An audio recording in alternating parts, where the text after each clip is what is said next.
নমস্কার বন্ধুরা, লিলি স্বপ্নপূরণ চ্যানেলে সবাইকে স্বাগত। আজ আমি একটা রেসিপি নিয়ে চলে এসেছি আপনাদের সামনে। আজ আমি করে দেখাবো আলু পটলের ডালনা।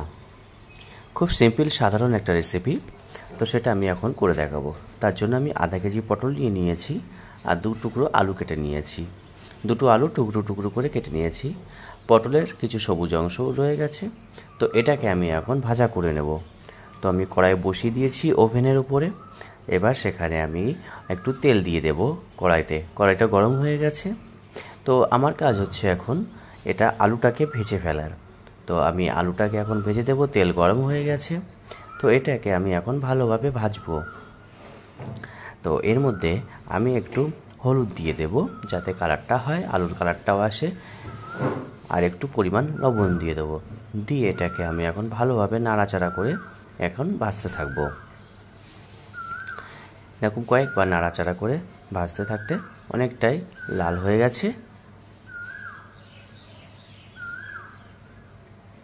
তো বন্ধুরা দেখুন, আমার আলু ভাজা হয়ে গেছে। এবার আমি এটাকে একটা পাত্রে তুলে নেব। সেম প্রসেসে তেল ছিল কড়াইতে। এবার আমি সেটা পটলটাকেও ভেজে নেব।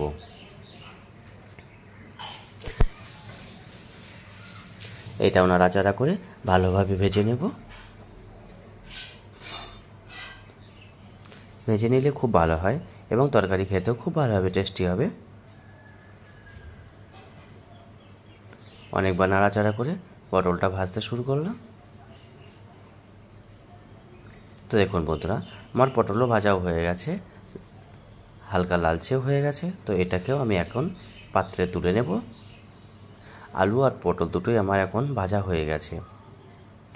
কড়াইতে তেল ছিল, আর একটু তেল দিয়ে দেব। তেল কম পড়ে যাবে তার জন্য আরেকটু তেল দিলাম। এখানে আমি সাদা তেল ইউজ করলাম। আপনারা যদি মনে করেন তো সর্ষের তেল ইউজ করবেন, তো সর্ষের তেল ইউজ করতে পারেন। তেলটা আপনাদের পছন্দ মতো। এখন আমি এর মধ্যে তেজপাতা, দারচিনি, এলাচ, শুকনো লঙ্কা একটা দিয়ে দেব। দিয়ে এটাকে একটু নাড়াচাড়া করব।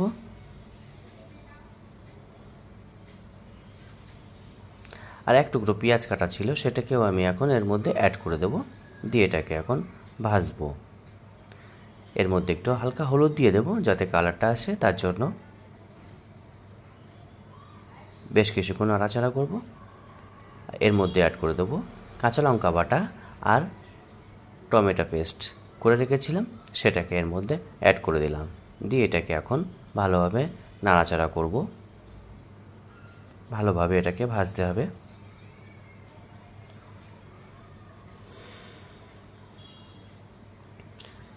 হাফ চা চামচ আদা বাটা, হাফ চা চামচ রসুন বাটা আমি এর মধ্যে দিয়ে দিলাম। এখন এর মধ্যে দিয়ে দেব হলদি পাউডার, ধনিয়া পাউডার, জিরা পাউডার আর লবণ। দিয়ে এর মধ্যে আমি ভালোভাবে এটাকে আবার একবার কষতে থাকব। হালকা পরিমাণ জল দিয়ে দেব যাতে ভাজতে সুবিধা হয়, যাতে কড়াইতে না লাগে।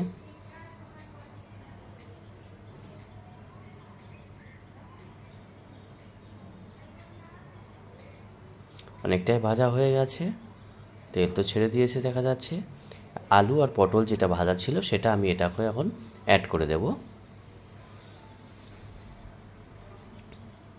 দিয়ে নাড়াচাড়া করতে থাকব।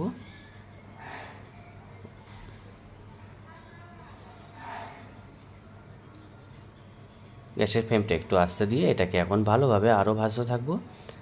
আরও খুব টেস্টি হবে। যত ভাজতে থাকবে তত ভালো হবে। নতুন বন্ধুদেরকে বলবো আমার চ্যানেলের পাশে থেকো, সাবস্ক্রাইব করে পাশে থেকো, কমেন্ট করো অবশ্যই। তো বন্ধুরা দেখুন, আলু আর পটল মোটামুটি ভাজা ভালোই হয়ে গেছে, একদম শুকনো শুকনো হয়ে গেছে। তো আমি এর মধ্যে এখন জল অ্যাড করে দেব। বেশি জল দেব না, একটু গা মাখা জল রাখবো। এটাকে বেশি জল দেব না, সামান্য পরিমাণে জল দিলাম। এবারে এটাকে কিছু সময়ের জন্য 5-7 মিনিটের জন্য আমি ঢাকন দিয়ে দিলাম।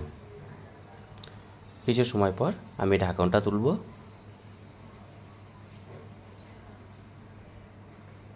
মোটামুটি ভালোই হয়েছে দেখে তো মনে হচ্ছে। অবশ্যই কমেন্ট করে জানাবেন কেমন হয়েছে। এর মধ্যে পরিমাণ অল্প একটু চিনি দিয়ে দিলাম যাতে টেস্টটা একটু ভালো হয়।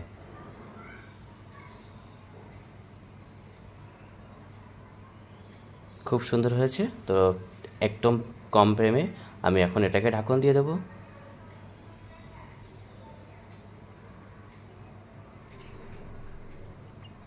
দু তিন মিনিট পর ঢাকন তো খুলে দেখবো কেমন হয়েছে বন্ধুরা। ওয়াও, খুব সুন্দর হয়েছে, কামাকা হয়েছে পটলের ডালনা, খুব ভালো লাগছে, কালারটা তো খুব সুন্দর হয়েছে। বন্ধুরা, আপনারাও এইভাবে করে খাবেন পটলের ডালনা। কেমন আমাদের হয়েছে সেটা অবশ্যই আপনারা কমেন্ট করে জানাবেন। আবার দেখা হবে অন্য কোনো ভিডিও নিয়ে। টাটা, বাই বাই, সুস্থ থেকো, ভালো থেকো।